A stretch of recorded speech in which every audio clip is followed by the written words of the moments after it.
Assalamualaikum warahmatullahi wabarakatuh. Alhamdulillahilladzi arsala rasulahu bilhuda wa dinil haq liyudhhirahu ala dini kullihi wa kafa billahi syahida. Ashhadu an la ilaha illallah wa ashhadu anna Muhammadar Rasulullah.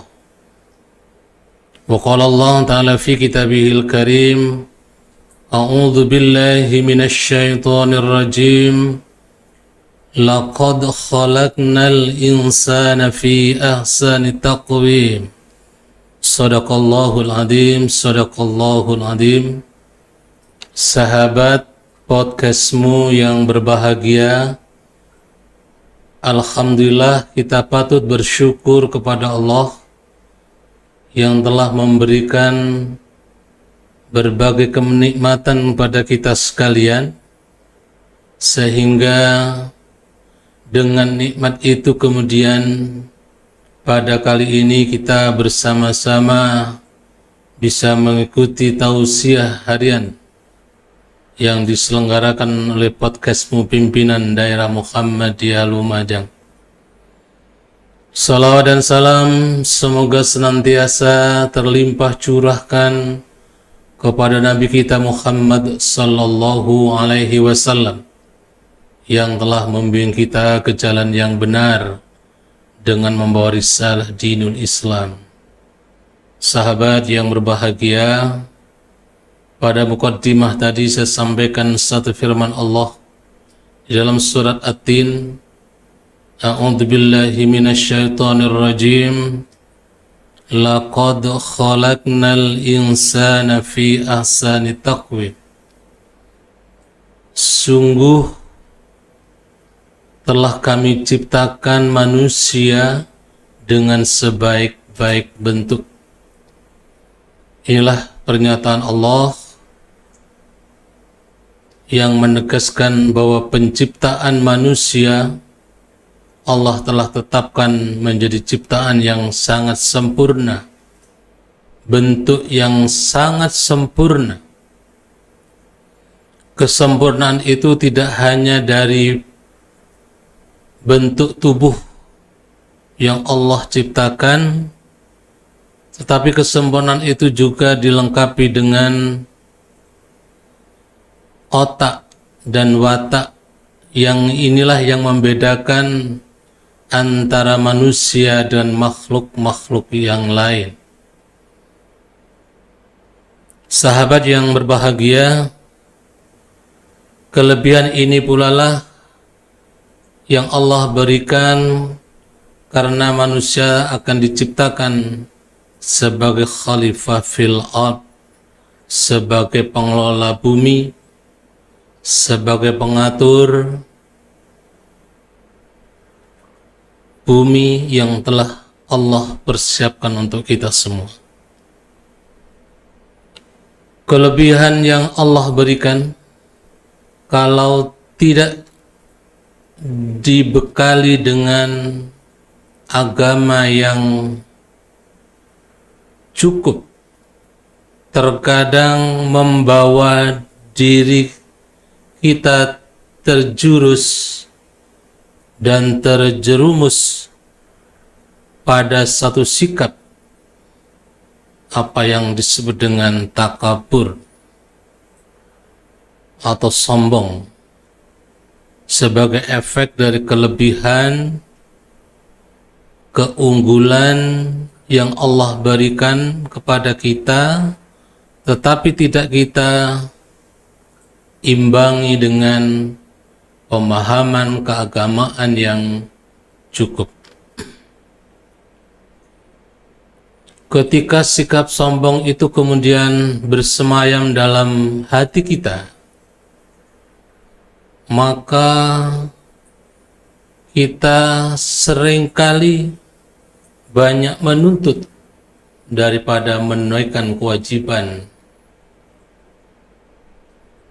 Sifat sombong itu kemudian menjadikan kita lebih suka menuntut daripada menunaikan kewajiban terhadap orang lain,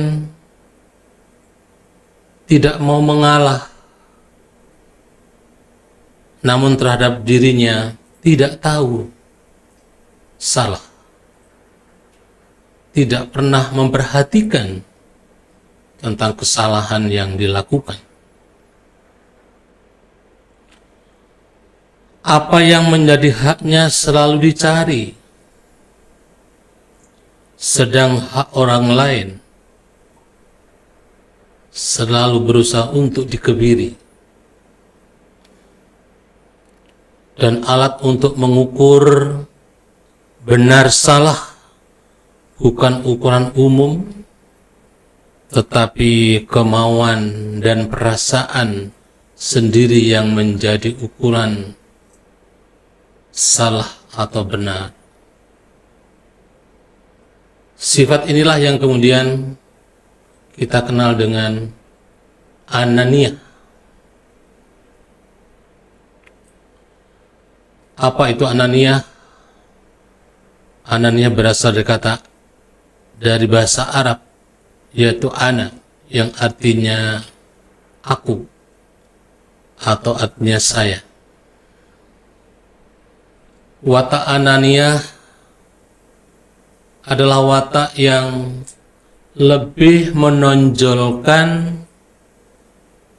aku atau saya dalam segala tindakan dan perilaku.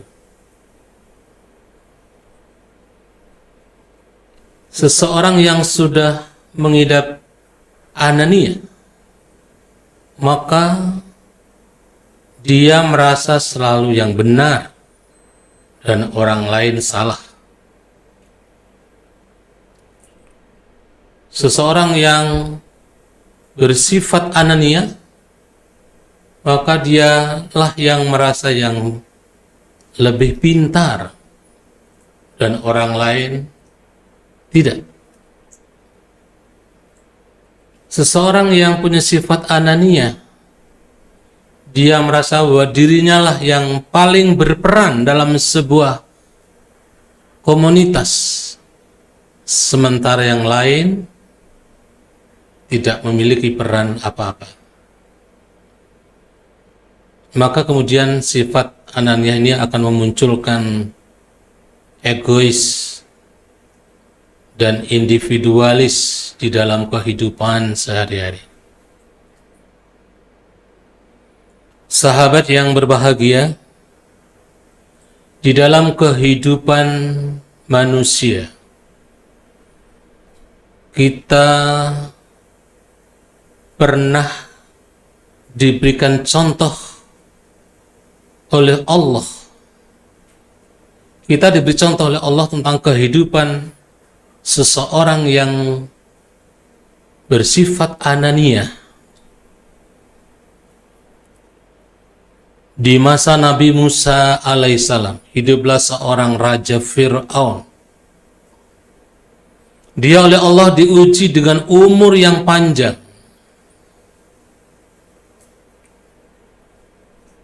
Dia juga sehingga dipuji-puji oleh pengikutnya. Maka ketika Nabi Musa alaihissalam menyampaikan risalah,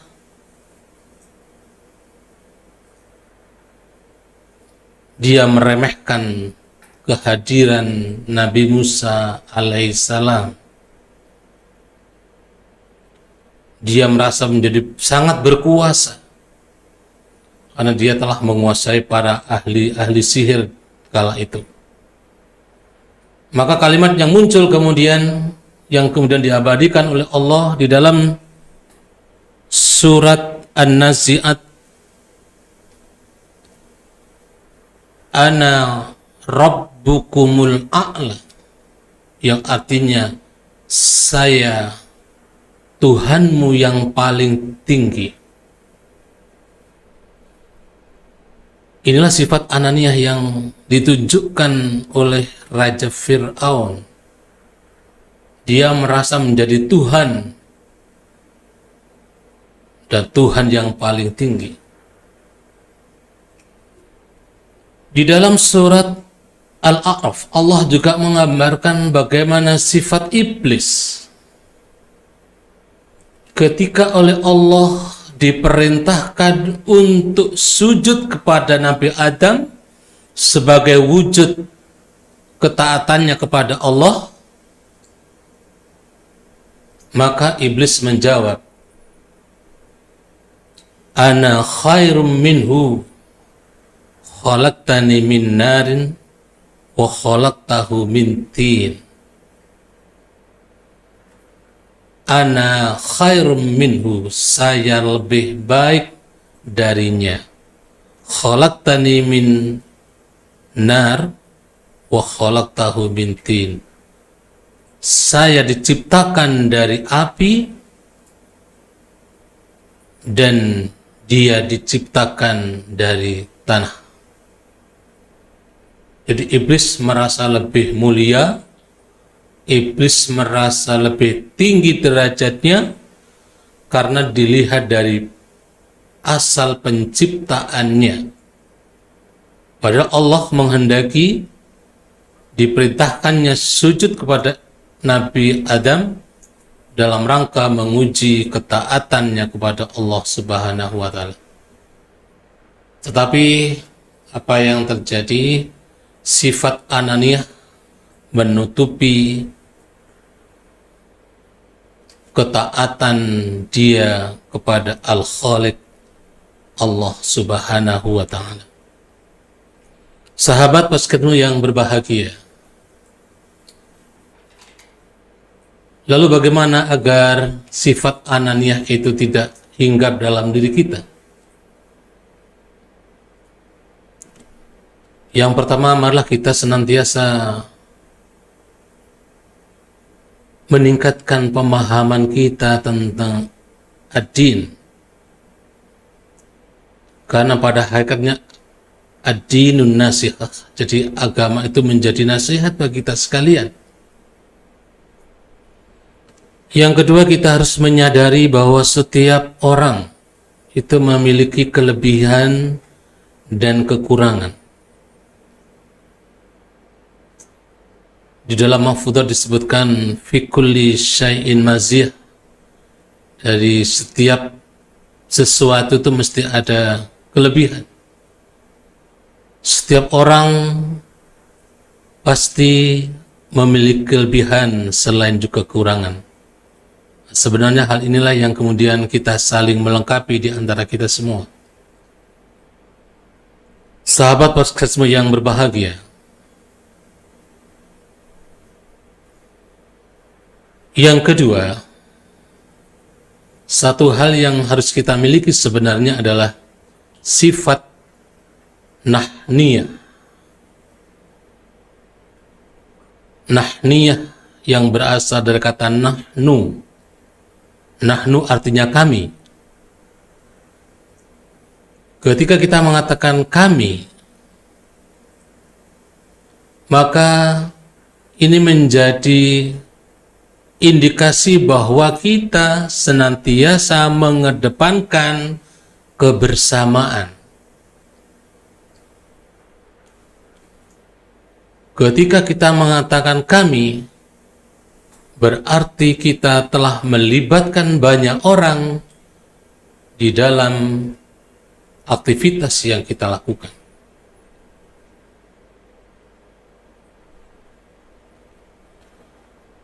Sahabat yang berbahagia, apa sebenarnya manfaat dari sifat nahniyah dalam kehidupan kita sehari-hari? Setidaknya ada 5 manfaat yang bisa kita peroleh. Yang pertama adalah dengan sifat nahniyah kita memiliki tanggung jawab bersama dalam sebuah kegiatan. Satu misal, ketika kita bersifat nahniyah, tidak menonjolkan seseorang, tapi mengedepankan kebersamaan di antara kita, maka akan muncul tanggung jawab kita secara bersama-sama.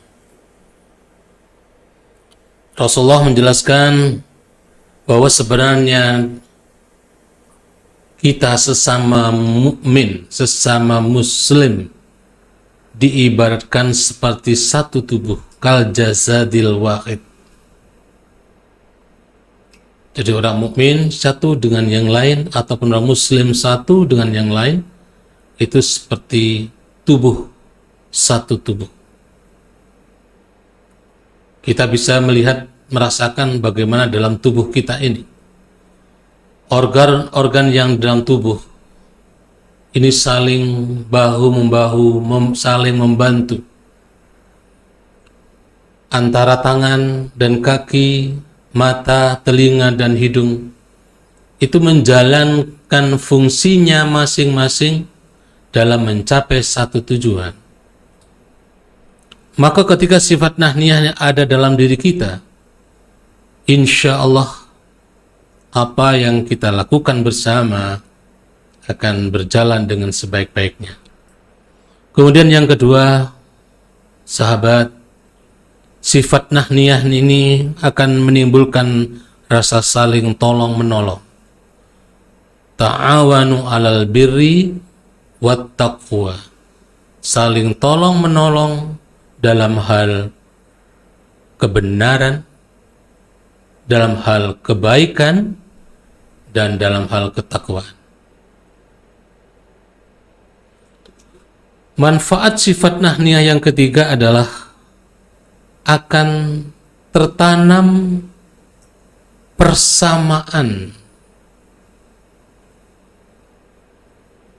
tasamuh, musawwamah, jadi persamaan. Artinya persamaan hak, persamaan kewajiban, bahwa kita sama-samanya tanggung jawab bersama, segala sesuatu dilakukan bersama, dimusyawarahkan bersama, dan insya Allah sesuatu yang selalu dilakukan bersama, dimusyawarahkan bersama, akan lebih baik dengan ketika sesuatu itu dipikir sendiri, dilakukan sendiri, hasilnya akan tentu lebih maksimal manakala kita lakukan secara bersama-sama. Kemudian yang berikutnya adalah sifat toleransi. Sifat nahniyah ini akan memunculkan rasa toleransi di antara kita semua. Saling menghormati, beda pendapat bukanlah hal yang akan menimbulkan konflik, tetapi beda pendapat itu menjadi pemicu pada kita sekalian untuk saling memahami bahwa tidak satupun atau tidak semua orang punya pikiran yang sama. Tinggal bagaimana kita mengatur perbedaan-perbedaan pendapat itu menjadi rahmat bagi kita sekalian. Al-ikhtilafu ummati rahmatun. Itu yang disampaikan Rasulullah, bahwa perbedaan di antara umatku adalah sebuah rahmat. Dengan perbedaan itulah kemudian maka kita bisa melihat atau mempertimbangkan atau memikirkan bahwa sebenarnya pada diri kita ini ada hal-hal yang harus kita lakukan, yaitu kebiasaan atau tradisi untuk saling toleransi kepada sesama. Kemudian yang terakhir, sahabat, sifat nahniyah ini memunculkan kebiasaan kita untuk selalu bermusyawarah. Nahnu, kami, ini adalah pekerjaan kami. Maka kebiasaan bermusyawarah itu kemudian menjadi kebiasaan yang dilakukan sebelum melakukan atau melaksanakan sebuah kegiatan. Inilah yang bisa saya sampaikan pada kesempatan kali ini, mudah-mudahan bermanfaat kita sekalian. Sahabat, kemudian bagaimana dengan kita? Mana yang akan kita kembangkan dalam diri kita? Ananiyah atau nakhniyah? Bagi kita yang ingin hidup lebih bermanfaat, maka malah kita lebih mengembangkan sifat nahniyah, bahwa segala sesuatu itu kita selesaikan bersama. Ketika kita melakukan kegiatan, mari kita lakukan secara bersama-sama, yang insya Allah hasilnya lebih maksimal. Nasrun minallah wa fathun qarib wa basyiril mu'minin. Assalamualaikum warahmatullahi wabarakatuh.